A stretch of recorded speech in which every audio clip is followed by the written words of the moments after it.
Example 4, solve by completing the square. So again, we'll complete the square first. So this is a review part of this step. We group the first two terms. We're going to factor out the 2. Leave that blank, move that 7 over. So we're going to have b over 2 squared. So b is 3. So 3 over 2 squared is going to give me 9 over 4. So I'm going to get 9 over 4, which means I need to subtract 9 over 4 here and also multiply it by 2. Remember, this is 2 times this number, so we have to multiply this by 2 as well. Okay, we'll clean this up. Square rooting that, we're going to get the x minus 3 over 2 squared. To 18 over 4 reduces to 9 over 2. In fact, I like to reduce first, so 2/4 is 1/2. So I'm going to look at that as a fraction right now. So I want to get a common denominator of 2. So I'm going to write this as 14 over 2. Okay, now I'm going to simplify at the end here. So minus 14 minus 9 is going to give me minus 23 over 2. Okay, all of that's just completing the square. But what we need to do now is solve. So to solve, we're going to isolate x. We're going to move 23 over 2 to the other side.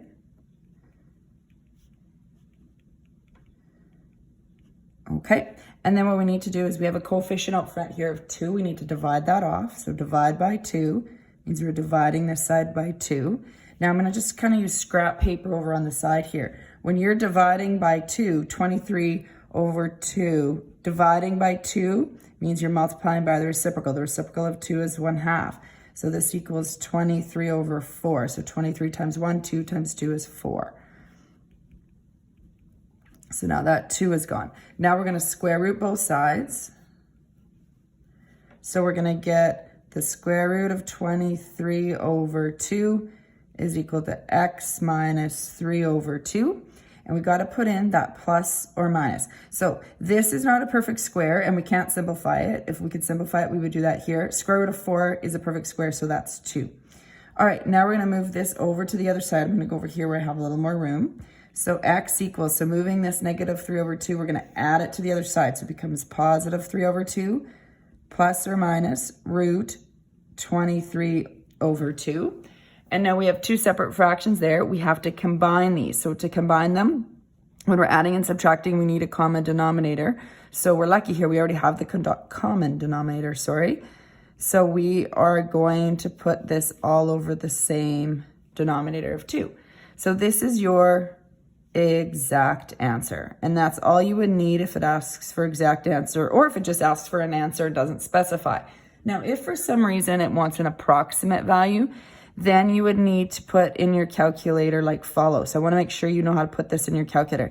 You would have x plus root 23 over 2. So if we put that in our calculators, I go 3 plus square root 23. Now I like to hit equals in the numerator so I know for sure it's calculated that. I don't have to worry about brackets anywhere. Divided by 2, so I get 3.8979. etc. I'll just go ... And then I would put in x equals 3 minus root 23 over 2. So 3 minus square root 23. And again, I like to hit equals. I know that it's calculating what's in the numerator. Divide that by 2, and I get negative 0.8979, etc. So these are the approximate answers. Make sure you take the time to check that in your calculator. Again, you can pause the video or rewind it as many times as you want to check that. Okay, typically we leave our answer just like this. Okay, you wouldn't have a calculator or need a calculator in these situations. So it would be non-calculator up to here. You would have a calculator if you were asked for the decimal answer or approximate answer.